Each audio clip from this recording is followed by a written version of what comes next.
Hi everybody, Dana Sparks, broker of Maximum One Greater Atlanta Realtors, and this week's contract tip has to do with you, agent as principal, meaning buyer or seller, and your E&O insurance coverage. So if you are the buyer or the seller of a property, whether it be your personal residence, roof over your head, or an investment property, or if you are, in the case specifically with an investment property, if the investment property is owned by an LLC or you're purchasing it as an LLC and you're a member of that corporation, then you are considered principal in that transaction. So if you are the principal, buyer, seller, or owner of an LLC, member of an LLC in a property that you are selling or buying, then if there is no other agent involved, you are not covered by E&O insurance in that transaction. Basically the E&O insurance policy states that it must be an arm's length transaction in order to have E&O insurance coverage on that transaction. And the rationale from the insurance company is that with agent-owned property, there is more room for the other side of the deal, the public buyer or the public seller, to sue you, and the rationale is that you should have known by virtue of being licensed. Therefore, there's no E&O coverage. So if you want E&O coverage on that transaction, you will need to have another agent represent you as the buyer or represent you as the seller in this transaction. Now, if it is your personal residence, FMLS, as you know, there's an agent owner letter, so there's no FMLS fee.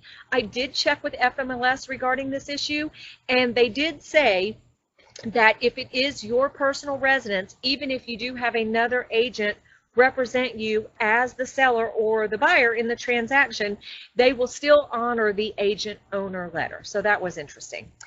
Couple of other things regarding when you are the principal in your own transaction from the E&O company.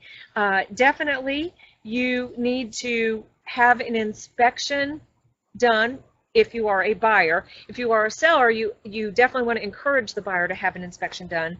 But absolutely you need to have a property disclosure statement on that property. You also must disclose that you are the principal, and you must disclose that you are a duly licensed agent. Now that's license law too, that you have to disclose your principal in the transaction, and you must disclose that you are a licensed real estate agent. All these disclosures must be made in writing, and the E&O policy for coverage, again, if it is an arm's length transaction, it states that all agency relationships between brokerage and buyer and seller must be disclosed. So wanted to let you know that. Couple of other things regarding agent as principal. License law states that, again, you must disclose that you are the principal in the transaction, and you must disclose that you are a duly licensed agent. Now, disclosing your licensed status is required not only in the contract, but in the listing agreement, buyer brokerage agreement, and any and all marketing of that property, including on the listing services. Now, also, just want to let you know, at Maximum One, you are not required to have another agent represent you in the purchase or sale of your property, but just know if you don't that there is no E&O coverage for that. Second thing, wanted to let you know, if you are the buying or selling a property, whether it be your personal residence or an investment property, you absolutely must sign a buyer brokerage agreement or a listing agreement.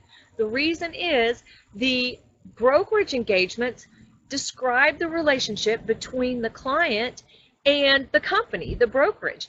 Therefore, when you are the buyer or the seller, you still have to put in writing the relationship between you and Maximum One. In this situation, it would be Maximum One as the company representing you as the client, with you personally as the agent representing yourself as the client, or in the other situation if you get another agent involved.